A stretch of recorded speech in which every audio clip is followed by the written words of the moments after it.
अभी पिछले 3-4 साल से 5 साल से मैंने अपने आप को थोड़ा विराम दिया है। तो विराम अपने आप को जानने के लिए एक ही माध्यम है और वो है लिटरेचर।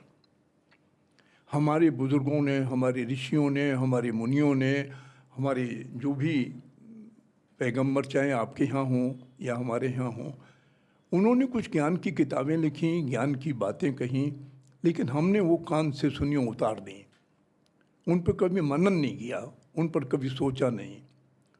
साहित्य के अलावा हमारे पास बहुत से माध्यम हैं। जैसे एक बात आती है टेलीपैथी की।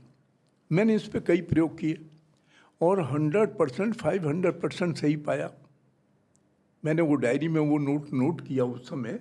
जैसे आज आपसे बात हो रही है तो मैंने लिखा कि भैया आज मेरी शिवाजी से बात हो रही है और मैं कल आके तुम्हें बताऊंगा, किसी अपने दोस्त को। ये सोचा, मैंने डायरी में लिख दिया। और कल मैं जब गया तो वो मुझे कहता है कि कल तुम्हारी कोई ऐसी बात थी क्या? मैंने कहा हाँ थी। तो ये रिकॉर्डेड था, मेरी डायरी अभी भी 70-72 की तो अभी भी पड़ी हुई है। वो मैंने रिकॉर्ड किया, उस पर मैंने प्रयोग किया।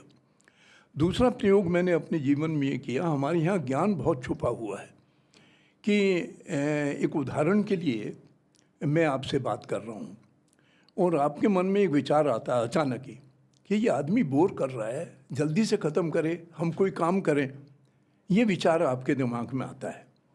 तो हमारे शरीर का ईश्वर ने जो निर्माण किया है, हमारे नॉस्ट्रिल्स जो हैं वो सबसे कोमल भाग है, सबसे कोमल।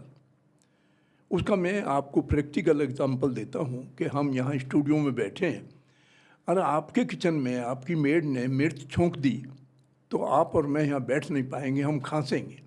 कोई तार तो है नहीं बीच में, लेकिन मिर्च जली, हवा में गई, हवा के बाद आपके अंदर आई, आपकी सांस और जो मैं बोल रहा हूँ ये हमारी एनर्जी है। तो ये एनर्जी जब अंदर आती है, हम बात करते हैं, ये शब्द जो है, शब्द हमारे यहाँ ब्रह्म माना गया है, ईश्वर माना गया है। तो शब्द जब निकलता है तो हमारी अंतरात्मा को छूता हुआ निकलता है और वो जो एनर्जी है वो उसको छूती है। तो जो गलत विचार आपके दिमाग में आया मेरी प्रति, वो कहाँ अंदर है, आप कह नहीं पाएंगी समाज की वजह से और मैनर्स की वजह से। लेकिन वो जो हवा आपके नोस्ट्रिल से निकल रही है वो मुझे छू रही है। उसने मुझे संदेश दे दिया कि मित्र उठो यहाँ से, अब शिवाजी के पास टाइम नहीं है, उठो। वो मुझे आके कहेगा और मैं उठ पड़ूंगा। ये बात 500% सत्य है। ये मैंने इस पर बड़े प्रयोग किए हैं, बहुत बहुत प्रयोग किए हैं। ज़बरदस्त, बहुत दिलचस्प। ये तो मुझे भी नहीं पता था, ये वाला पहलू आपकी शख्सियत का, कि आप भावों को और जो जिसको हम एनर्जी कहते हैं, जो फ़िज़ा में घुली मिली है, आप उसको भी पकड़ते हैं। और आजकल बहुत इस बारे में बातें होती हैं, जो टेलीपैथी है, जो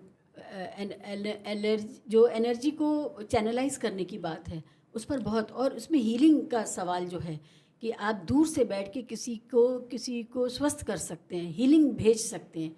तो ये सब आजकल बहुत उन्नत हो रहा है। जैसे जैसे हम आगे बढ़ रहे हैं वैसे वैसे हम अपने ही जो ज्ञानेंद्रियों से संबंधित जो हमारी कॉन्शियसनेस है, हम उसको पकड़ पा रहे हैं। ये बात सही है। मेरी एक मिलने वाली है, अच्छी दोस्त हैं, क्लास फेलो हैं।